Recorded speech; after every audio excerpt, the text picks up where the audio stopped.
오늘도 이 새벽 현장에서 또 온라인으로 함께 예배하며 기도하시는 모든 성도님들 주님의 이름으로 환영하고 축복합니다. 성령 공동체로 교회가 시작되었습니다. 예수님을 구주로 믿는 사람들이 성령을 체험했고 성령으로 인해 하나님 나라를 담대하게 전하며 다닙니다. 특히 베드로의 오순절 설교로 많은 사람들이 예수님을 믿기 시작했고 성전 미문에 앉아있던 안진뱅이 그 구걸하던 그 사람을 회복하는 그 사건은 예루살렘을 흔들어 놓기 시작했고, 특별히 그 당시에 종교 지도자들, 기득권을 갖고 있던 사람들에게 마음을 불안하게 했습니다. 성령 공동체는 외부로부터 위험을 당합니다. 즉, 요 앞에 우리가 함께 살펴봤던 본문에 베드로와 요한이 의회 앞에 끌려가 신문을 받는 그런 일을 함께 읽었습니다. 바로 풀려나긴 했지만 하나님의 백성으로 하나님 나라를 전파하며 살아갈 때 어떤 일을 당하게 되는지, 당할 수 있는지 보여주는 그 첫 번째 사건이라 할 수 있습니다. 사도행전에는 계속해서 복음이 전파되는 그 하나님 나라가 확장되어 가는 그 일과 함께 복음으로 인해 고난을 당하는 그런 이야기가 이어집니다. 이처럼 성령 공동체는 외부의 공격이 있습니다. 하나님을 믿는 믿음으로 살아갈 때 계속해서 편하게 살 수는 없습니다. 우리 안에 흔들리지 않는 평안은 있지만 우리의 삶이 세상 사람들이 편하게 살아가는 것처럼 그렇게 편할 수는 없습니다. 세상이 우리를 가만두지 않죠. 하나님 나라가 전파되는 곳에는 고난도 불가피하다라는 것을 우리가 잊지 말아야겠습니다. 이러한 외부적인 공격 말고도 그 공동체 안에는 내부적인 문제, 내부적인 공격도 있습니다. 내부의 적이 있어서 공동체를 흔들어 놓는 것이죠. 그 내부의 적은 사탄의 도구가 되어 교회를 공격합니다. 오늘 우리가 함께 읽은 본문은 어쩌면 이 내부의 문제를 소개하는 그런 장면일 것입니다. 주님의 도움으로 풀려난 사도들로 인해 교회는 더욱더 단결하며 아름다운 공동체의 모습을 보여줍니다. 서로 도우며 살고, 그리고 증인의 삶, 예수 부활 증인의 삶에 더 집중합니다. 32절, 4장 32절입니다. 믿는 무리가 한 마음과 한 뜻이 되어 모든 물건을 서로 통용하고 자기 재물을 조금이라도 자기 것이라 하는 이가 하나도 없더라. 아멘. 이로 인해 가난한 사람이 사라졌습니다. 사람들은 자신의 소유를 팔아 사도들의 발 앞에 가져왔고, 사도들은 각 사람의 필요에 따라서 나눠줍니다. 이러한 구제 사역에 동참하는 것이 소수가 아니었음을 우리는 주목해야 할 것입니다. 누군가 돈을 많이 가지고 있는, 재산을 많이 가지고 있는 그런 사람, 소수에 의해서, 몇 사람에 의해서 사역이 진행된 것이 아니라 초대교회의 많은 사람이 이 일에 동참했습니다. 따라서 이들의 귀함은 사도나 아니면 특정인의 섬김이 아닌 하나님의 사람이 별처럼 반짝이는 삶을 이름 없이, 오늘 본문에도 기록되지 않지 않습니까? 많은 사람들이 이름 없이 그렇게 섬겼다는 것에 있습니다. 기록되진 않았지만 많은 사람들이 바로 이 사역에 동참했고, 그리고 오늘 본문에는 그 중에 한 명의 이름만 거론되는데 바로 바나바라는 그 별명을 가진, 위로의 아들이라는 별명을 가진 바로 요셉입니다. 바나바는 자기가 가지고 있는 밭을 팔아서 사도들에게 가져왔습니다. 이렇게 바나바만 특별하게 언급되는 것은 그가 섬김이 컸을 수도 있지만 나중에 전도 여행 시에 바나바가 다시 등장하기 때문에 먼저 이 자리에서 언급했다, 소개했다고도 볼 수 있습니다. 중요한 것은 이렇게 귀한 사역이 이어질 때 내부에 적이 등장합니다. 바로 아나니아와 삽비라 부부입니다. 앞서 사도들이 당한 박해는 세상 때문이었다면 이번 일은 교회 내부에서 비롯되는 첫 사건입니다. 아나니아와 삽비라 부부는 그들 역시 가난한 사람들을 위해서 소유를 파는 일에 동참합니다. 아주 귀한 일이죠. 그런데 그들은 성령과 은혜에 충만했던 다른 사람들과 달리 그의 행동에 부정과 불의가 섞이게 됩니다. 남편이 아나니아가 땅을 팔아서 값의 일부를 감춥니다. 아내도 그 사실을 알고 있습니다. 감추고 난 뒤에 남은 돈을 사도들 발 앞에 갖다 놓습니다. 아마 이들이 이러한 선택을 한 것은 왜 그랬는지 정확하게는 알 수는 없지만 아마 욕심 때문이었을 것입니다. 교회 공동체의 많은 사람들이 이러한 사역에 동참하니 우리도 해야 되지 않나라는 생각이 들어 일단 억지로 시작했습니다. 그런데 팔고 나서 돈을 만져보니 생각이 달라지지 않았을까요? 탐심이 들어온 것이죠. 그들은 공동체 앞과 사도들 앞에 그 사실을 숨깁니다.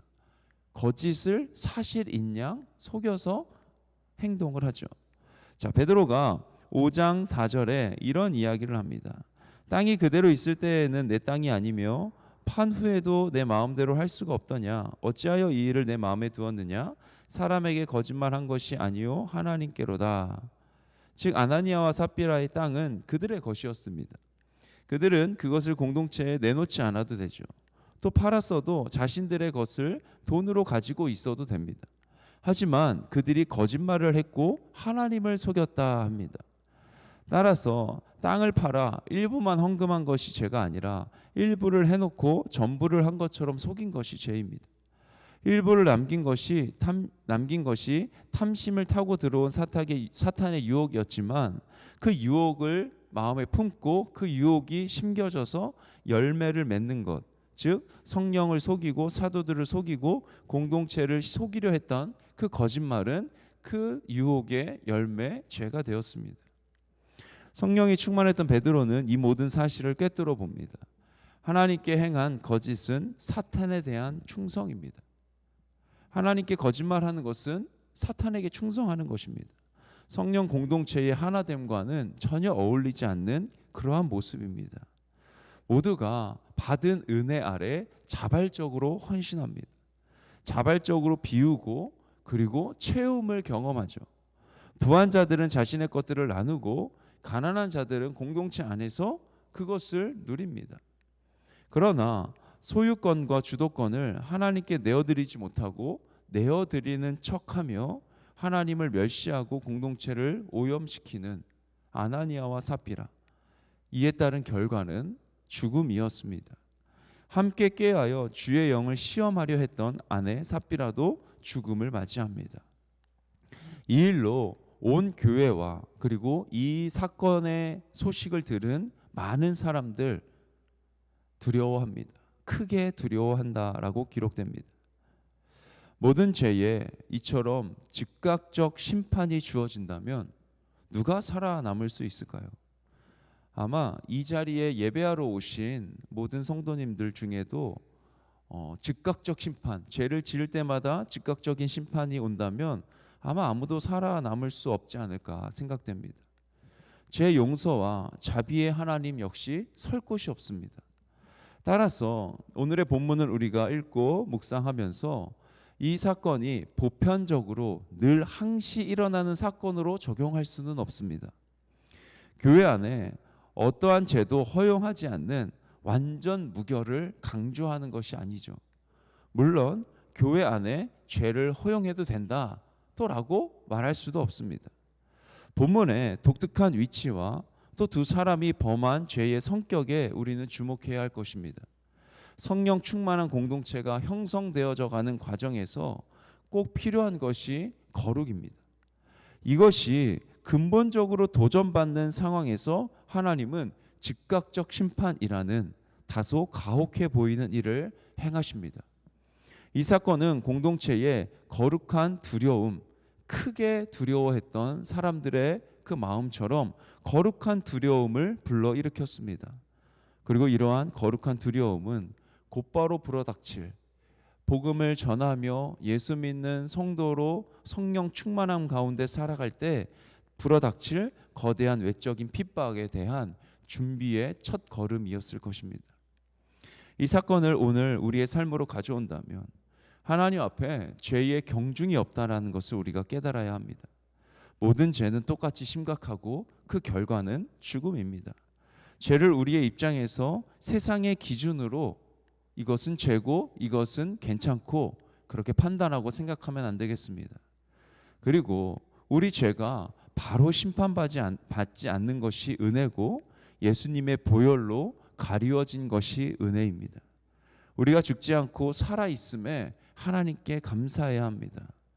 더 나아가 교회의 모습, 공동체의 본래의 모습을 우리가 돌아봐야겠습니다.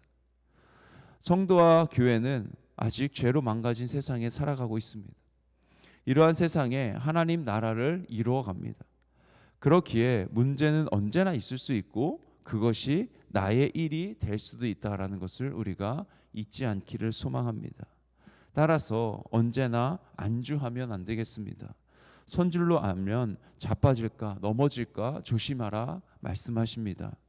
내가 바로 아나니아와 삽비라가 될 수 있다라는 것을 잊지 말고 우리 늘 깨어 있기를 간절히 소망합니다. 그렇게 주님 앞에서 정직하게, 그리고 교회 앞에서 정직하게 함께하는 허락하신 성령 공동체 안에서 정직하게 살아가는 저의 삶, 이 시간 함께 예배하시는 모든 성도님들 삶이 되시기를 주님의 이름으로 축복합니다. 기도하겠습니다. 살아계신 주님, 다소 무거운 두려운 오늘 본문 거룩하고 순결한 자로 교회 앞에 함께 허락하신 공동체 앞에 거룩하고 순결한 자로 살아갈 수 있는 성령의 은혜를 더하여 주시옵소서. 예수 그리스도의 보혈이 아니면 단 하루도 살 수 없음을 다시 한번 고백하며 우리가 오늘 살아갈 수 있음이 주의 은혜임을 찬양하는 오늘 하루의 삶이 되기를 간절히 소망합니다. 그렇게 우리의 삶을 보호하시고 지키시며 계속해서 성령의 충만함 가운데 인도하실 주님을 기대하며 살아계신 예수님의 이름으로 기도드립니다. 아멘. 하늘에 계신 우리 아버지여, 이름이 거룩히 여김을 받으시오며 나라가 임하시오며 뜻이 하늘에서 이루어진 것 같이 땅에서도 이루어지이다. 오늘 우리에게 일용할 양식을 주시옵고 우리가 우리에게 죄 지은 자를 사하여 준 것 같이 우리 죄를 사하여 주시옵고 우리를 시험에 들게 하지 마시옵고 다만 악에서 구하시옵소서. 나라와 권세와 영광이 아버지께 영원히 있사옵나이다. 아멘.